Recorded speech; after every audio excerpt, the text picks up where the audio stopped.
la tête pour la prière. Seigneur Dieu, nous voulons rentrer maintenant dans ta parole. Parle-nous, Seigneur, au nom de Jésus-Christ. Amen. Amen. Amen. Alors nous allons ouvrir notre Bible sur Philippiens chapitre 3, verset 12 à 14. Philippiens chapitre 3, verset 12 à 14. Je lis. Ce n'est pas que j'ai déjà remporté le prix ou que j'ai déjà atteint la perfection, mais je cours pour tâcher de le saisir, puisque moi aussi j'ai été saisi par Jésus-Christ. Frère, je ne pense pas l'avoir saisi, mais je fais une chose, oubliant ce qui est en arrière et me portant vers ce qui est en avant. Je cours vers le but pour remporter le prix de la vocation céleste de Dieu en Jésus-Christ.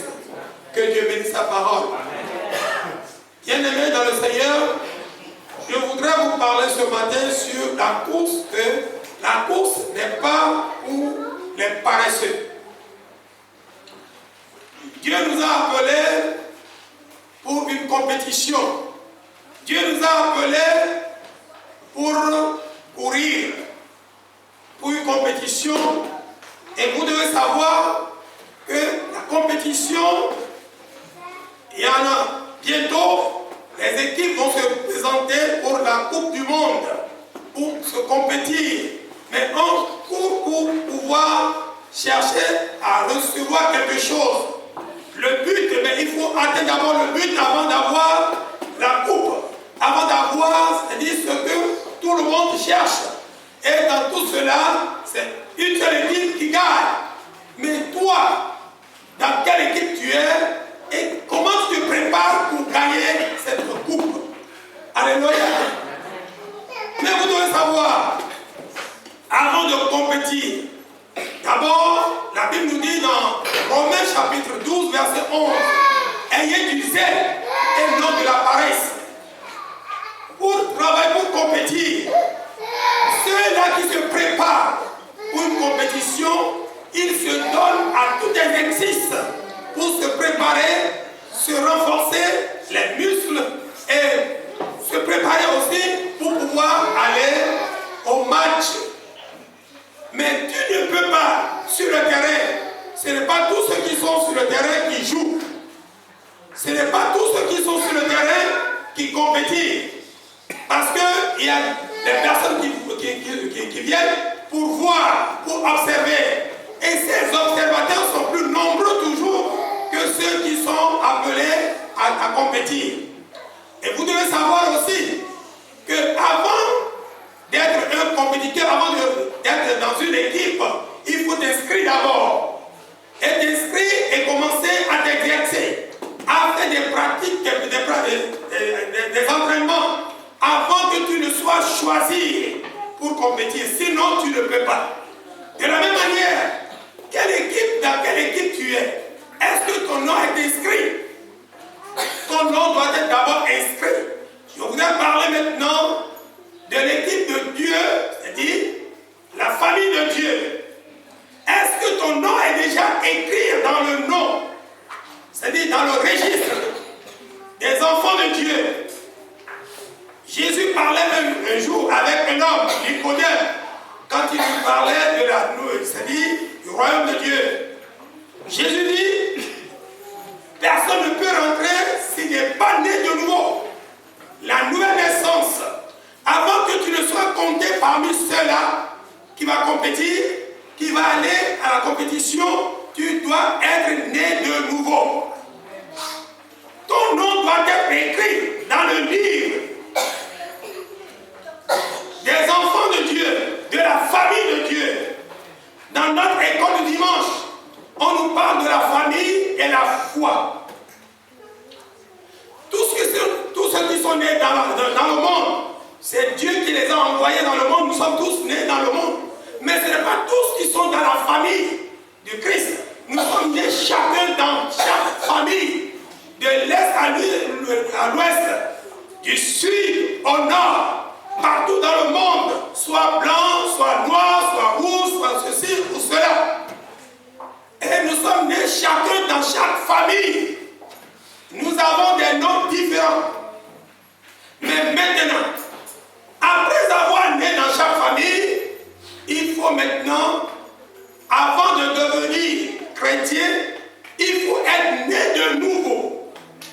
Alléluia. Ce n'est pas tous ceux qui sont dans ce monde, qui sont tous des enfants de... Ils sont tous créés par Dieu, mais ils ne sont pas tous donnés à Dieu, parce qu'il y a un opposant, le diable, qui prend aussi beaucoup de personnes. Maintenant, pour que tu deviennes pour Dieu, tu as besoin d'être né de nouveau, la nouvelle naissance. Beaucoup viennent aujourd'hui dans l'église. Mais, est-ce que tous ceux-là qui viennent dans l'église sont inscrits dans le livre de la famille de Dieu? Comme tous ceux qui vont dans le stade ne sont pas inscrits dans une équipe, ils ne sont pas aussi comptés parmi ceux-là qui vont compétir, qui vont jouer. Ils sont là seulement pour observer, pour voir, pour dire oh yeah, oh, et regarde, oh il a perdu le but, oh comment. Ils sont là pour juger, ils sont là pour voir. Mais ceux-là qui sont dedans, ils savent ce qui se passe. Alléluia. Amen. Et c'est pour cette raison, je vous le dis aujourd'hui, la course n'est pas pour les paresseux. Il faut que tu sois né de nouveau. La première chose, la nouvelle naissance. Je vous en prie. Si nous venons à l'église pendant plusieurs années, si nous venons pendant des années et que nous ne sommes pas régénérés, nés de nouveau, changés, enlevés le vieil homme et nous revêtir du nouvel homme, si nous ne le faisons pas, nous ne pouvons pas être prompts pour la course. Alléluia. Alléluia. Amen. Nous devons courir selon les règles. Celui qui veut compétir pour avoir la coupe, il y a des règles à suivre. Tu dois suivre les enseignements, les ordonnances. Alléluia. Vous devez savoir que dans chaque église, dans chaque église, il y a toujours les principes et les objectifs. Dans chaque équipe, dans chaque église, les principes et objectifs. Tu dois savoir et tu dois les connaître. Qu'est-ce que les principes? Quels sont les principes? Quels sont les objectifs? Qu'est-ce que l'équipe ou bien l'église a? Quel est leur objectif? Quel est leur principe? Tu dois le connaître. Et tu dois marcher dedans. Vous savez, quand Dieu envoie, quand Dieu parle, il parle avec précision.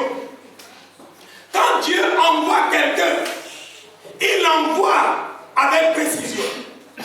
Il lui donne les principes et les objectifs que tu dois suivre. Mais à ceux-là que Dieu a appelés, qui sont inscrits. Est-ce que toi d'abord tu es déjà inscrit? Est-ce que Dieu te connaît? Ou bien tu es un observateur de l'église de Dieu? Alléluia. Il y a le peuple d'Israël qui ont abandonné la voie de Dieu par Jéroboam. Et Jéroboam est en train de commettre n'importe quoi à Samarie. Mais Dieu envoya un serviteur de Juda, un prophète, et lui dit, va, prêche et dis-le,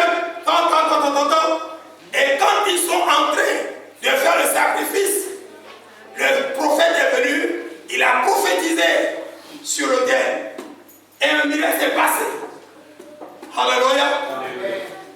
Mais Dieu lui a dit, là où tu vas, tu ne dois pas manger. Et tu ne dois pas boire. Et le chemin par lequel tu as passé pour partir, tu ne dois pas retourner encore par le même chemin. Il y a des principes et des objectifs. Il ne faut pas croire que quand Dieu te parle, et quand un miracle se passe, et que c'est fini, si tu n'as pas suivi jusqu'au bout, tu seras désapprouvé. C'est pour cette raison que je vous exhorte. La course n'est pas pour les paresseux. Quand tu viens et que le Seigneur te parle,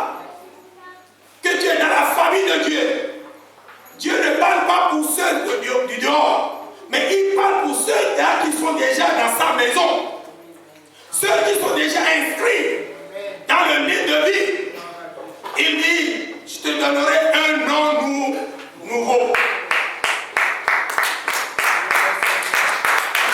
Alléluia. Un nom nouveau. Quand tu viens dans la maison de Dieu, il te donne un nom nouveau. Parce qu'avant, tu étais un païen. Tu étais un adultère. Tu étais un coureur de jupons. Tu étais un voleur, un soulard, un fumeur de drogue. Tu étais un voleur. Mais quand tu viens à Christ, il te change. Alléluia. Tu es changé.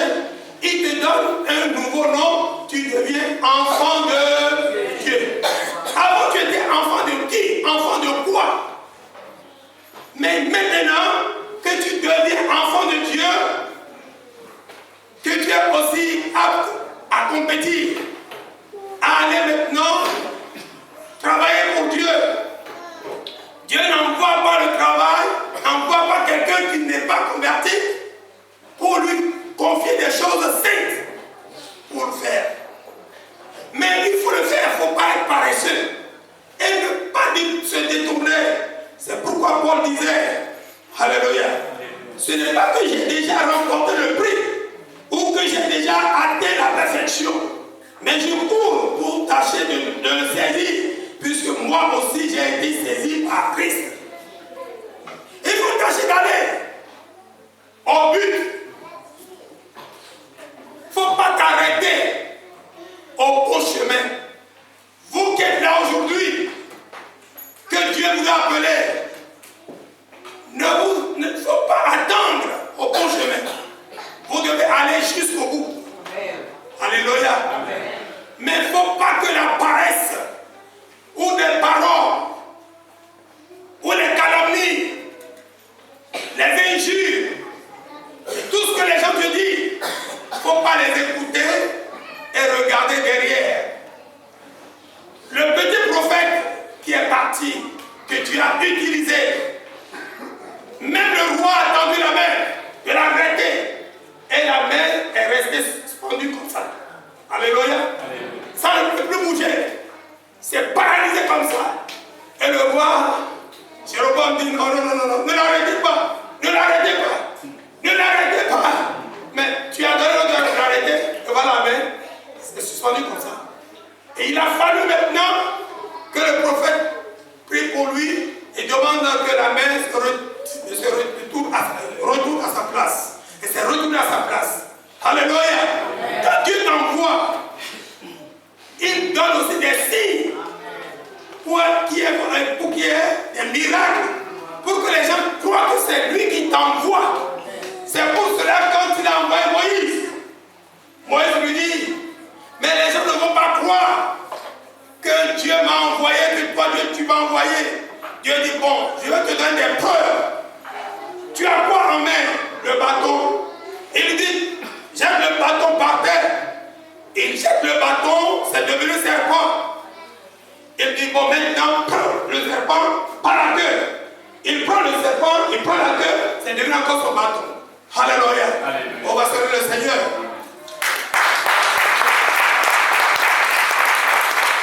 Et Dieu lui dit, avec ça, ils vont croire que c'est moi qui t'ai envoyé. Mais ce n'est pas fini.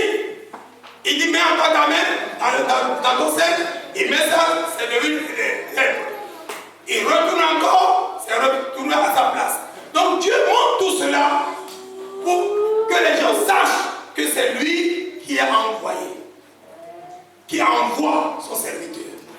Et c'est comme ça le petit prophète, quand le roi Jéroboam a tendu la main vers lui, la main est devenue sèche.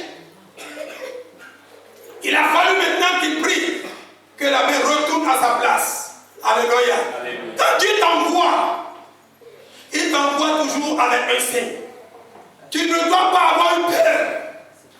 Vous les chrétiens, vous les enfants de Dieu, ce que Dieu veut de nous, c'est notre sanctification.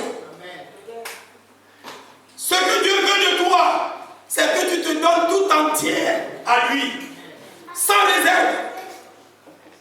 Alléluia. Il ne faut faut pas avoir la compromission avec autre chose. Et n'écoutez pas les ondes de droite à gauche, là où tu vas fixer tes regards. Le petit prophète, Dieu l'a beaucoup utilisé. Il a compétit, il est parti, mais il n'a pas gagné la coupe. C'est pour cela que vous devez savoir. Jésus dit, ce n'est pas tous ceux qui m'appellent Seigneur, Seigneur, qui rentrent dans le royaume des cieux. Mais toi, il faut que tu tâches à rentrer dans le royaume des cieux.